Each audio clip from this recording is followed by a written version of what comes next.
This narco-terrorist needs no introduction. Born in December 1949, he grew up in an average household. His father was a farmer, and his mother was a teacher. Who would have guessed he would be the world's wealthiest criminal in the future, with a wealth of more than $30 billion by his death? Who would have thought this man would build himself a 5-star prison? Yes, you heard it right. He built himself a luxurious prison. Today, we are bringing you the story of Pablo Escobar's luxurious prison. So buckle up for the interesting and exciting story of the wealthiest criminal in history, the king of cocaine, Pablo Escobar. So, let's begin. The story of Pablo Escobar, the king of cocaine, was the sole leader of the Medellin cartel. This cartel monopolized drug smuggling in the United States of America from the 1980s to the early 1990s. The Medellin cartel was founded in 1976 by Pablo himself. It monopolized the distribution of powdered cocaine by establishing smuggling routes. This infamous route was from Colombia to Peru, Bolivia, Ecuador, and the United States. This created a huge demand for cocaine in the 1980s. It is said that Pablo shipped 70 to 80 tons of cocaine from Colombia to the United States, which made him filthy rich. He was always at war with the rival groups in both the United States and Colombia. Hundreds of people were killed, including police officers, politicians, and even judges. This made Colombia the murder capital of the world. Pablo was born in Rio Negro and was raised in Medellin. He briefly went to Universidad Autónoma Latinoamericana but never graduated. Thanks to numerous series and movies about the drug lord, you don't need much history about Pablo Escobar. The crimes by Pablo began during his high school years. He started by making fake high school diplomas, and it escalated rather quickly from there.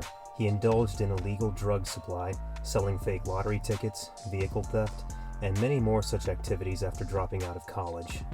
He later became involved in drug smuggling, kidnapping, and holding people for a huge amount in the late 1970s, leading to the birth of the Medellin cartel. Pablo married when he was 26 years old to Maria Victoria Henao. She was 15 years old when she married Escobar in 1976. Henao's family was not in favor of marriage because they considered Pablo socially inferior, but the pair eloped and had 2 children, Juan Pablo and Manuela. Escobar bought several residences. Among all of them, Hacienda Nápoles was famous. This was a colonial house with a zoo. It had animals from different continents, including elephants, hippopotamuses, and exotic birds. It also had a sculpture park. Pablo had the plan to construct a citadel in Greek style near it. The construction of the citadel was started but never finished. Escobar also had a house in the United States of America. It was 6,500 square feet with a waterfront mansion. It was seized by the U.S. federal government in the 1980s. Journalist Virginia Vallejo, a television anchorwoman who was romantically involved with Pablo, published Loving Pablo, her memoir Pablo Escobar, which described her romantic relationship with him. This book inspired the Loving Pablo movie. She offered her testimony in 2006, July 4th, to Attorney General Mario Iguaran.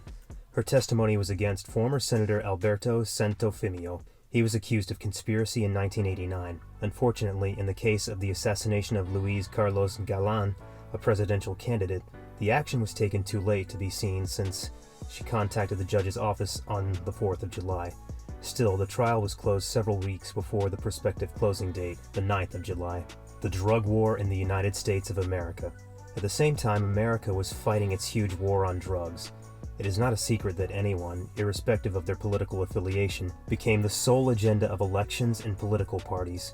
America's relationship with drugs was permanently changed after the implementation of the Harrison Narcotics Tax Act in 1914.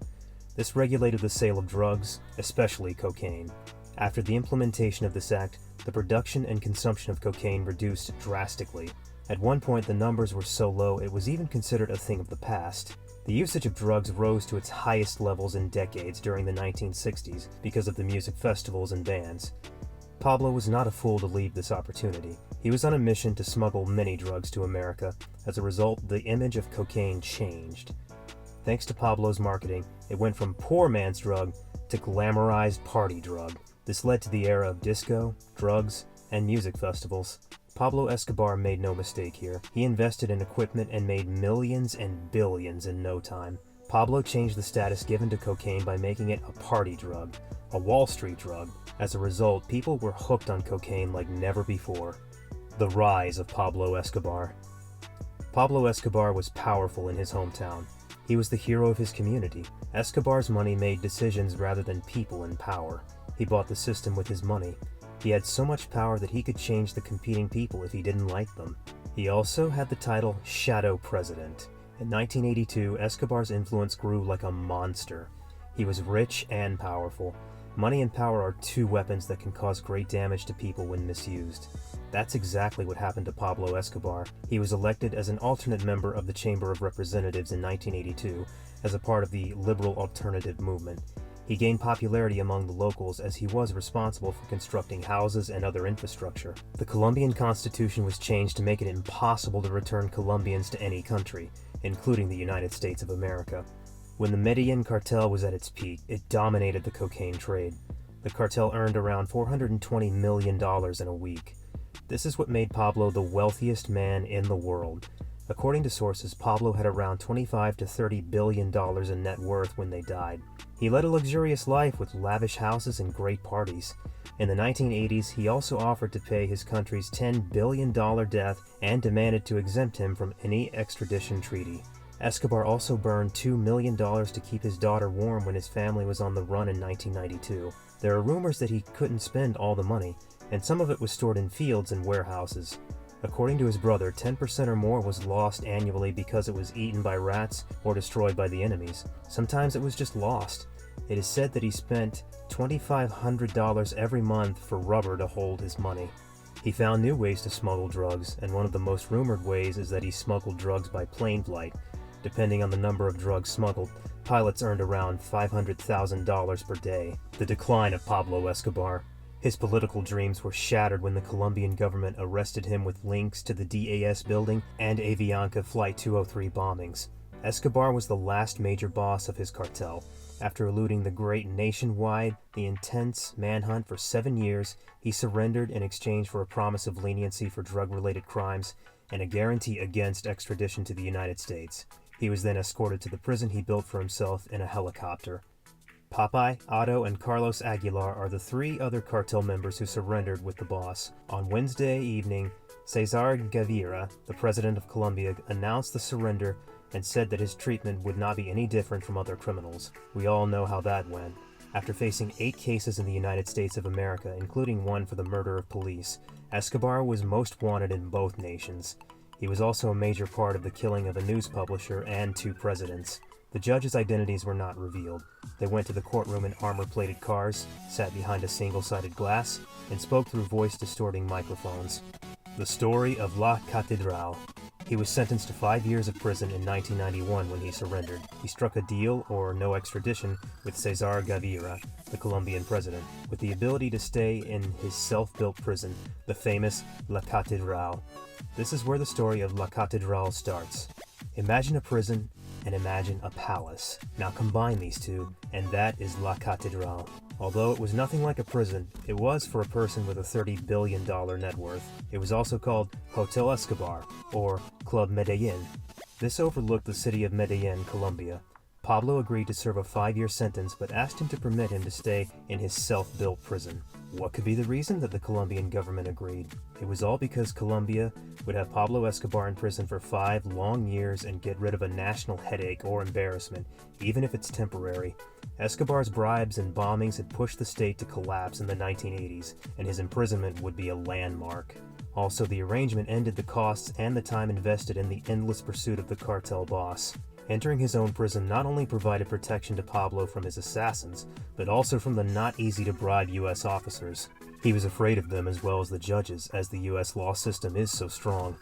One of his focuses was to be in a grave in Colombia instead of in a cell in the U.S.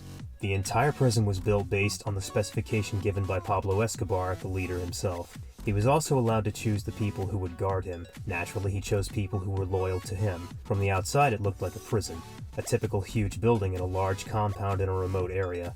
The compound was tall and had wired fences. The location of the prison was strange but not surprising. It was located in a hilly area with lots of fog. making it difficult to identify the building. It may remotely look like a prison from the outside because of its wired fences and heavy security, but on the inside, it was as lavish as any luxury hotel. The prison had every facility you would find in a 5-star hotel. Football pitch, bar, giant dollhouse, jacuzzi, waterfall, you name it.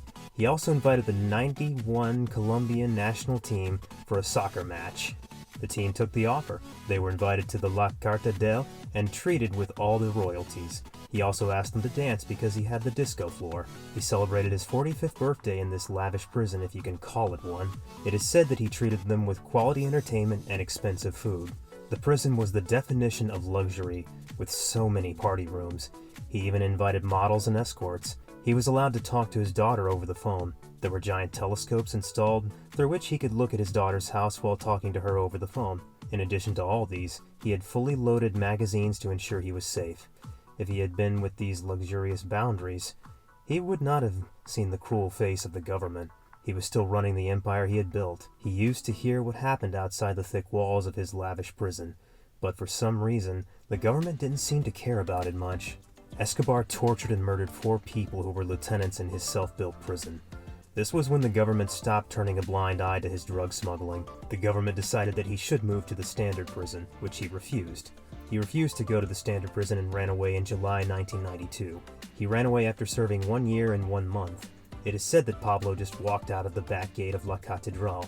This led to the biggest manhunt in Colombia. The Special Force employed a 600-man unit force, specially trained by Search Block, the United States Delta Force. It was led by Colonel Hugo Martinez. The location played a major role in helping Pablo escape. The fog came after 6 o'clock in the evening, which made the air assault highly impossible. In addition, the steep location made it difficult for both rivals and the army to reach. On December 2, 1993, Colombian Special Forces found Escobar in a middle-class residential area of Medellin. Police tried to arrest Escobar, but the situation escalated quickly, leading to gunfire. Pablo tried to escape through the roof but was shot and died. He was hit by bullets in the torso and feet, and a bullet struck him in the ear, killing him. This sparked debate about whether he killed himself or whether he was shot dead. The image of Pablo is rather controversial. He is seen as evil and the one who committed heinous crimes in the United States of America. But he had a Robin Hood-like image in Colombia. That is mainly because he donated and helped the poor people of his community. 25,000 people attended his funeral and mourned his death. The present state of La Catedral. So what happened to La Catedral? What is happening there in the present day? It was deserted for many years, and in 2007, a group of monks from Benedictine Fraternidad Monastica Santa Gertrudis transformed the site when they arrived. This place attracted Benedictine monks because it was a great place to meditate away from the city. These monks hired laid-off people to help with the errands. They started a library, cafeteria, workshops, a memorial of the victims of the cartel prison, and a guest house for religious pilgrims. By looking at the efforts made by these monks, the Envigado city allocated the entire prison to these monks. It is now run by these monks for senior citizens. The walls of La Catedral have seen all kinds of people, from thugs, drug dealers, leaders of cartels, corrupt politicians, and sometimes noble ones too, soccer players and prostitutes who had nothing to offer other than greed, lust, lies, and every illegal thing you can imagine. And now they see monks, senior citizens, and religious pilgrims who want nothing but peace and contentment. These walls stand as a witness to 2 different sides of humanity. One side is the civilized side, which finds meaning and purpose in serving others and creating peace between communities, and the other is filled with greed. It is all about people who think nothing but selfish, materialistic needs and wants. They are in range and have nothing to offer to the world. They always seek revenge. They say 2 opposite stories, as opposite as day and night, as opposite as black and white, and as opposite as Pablo Escobar and the monks. Which one we like to follow is up to us. History will give us examples, and it's up to us to decide if we let history repeat itself. With this, we have come to the end of the video. If you had the option to build your own prison, how would you build it? Let us know in the comments below. Make sure to like this video and share it with someone who might like this. Don't forget to subscribe and hit the bell icon to never miss an update. Thank you for watching. See you in the next video. Everything was going perfect. Like I said, amigo, 100% pure. Except the pop. Ahora un poquito más arriba para que se vea el arbolito. Que pueden derrotar a Pablo Emilio Escobar Gaviria. que respecta a mí, me voy a Panamá hasta que baje la marea. Nosotros también nos vamos. American intelligence authorities say the drug bosses in Colombia have to be considered prime suspects.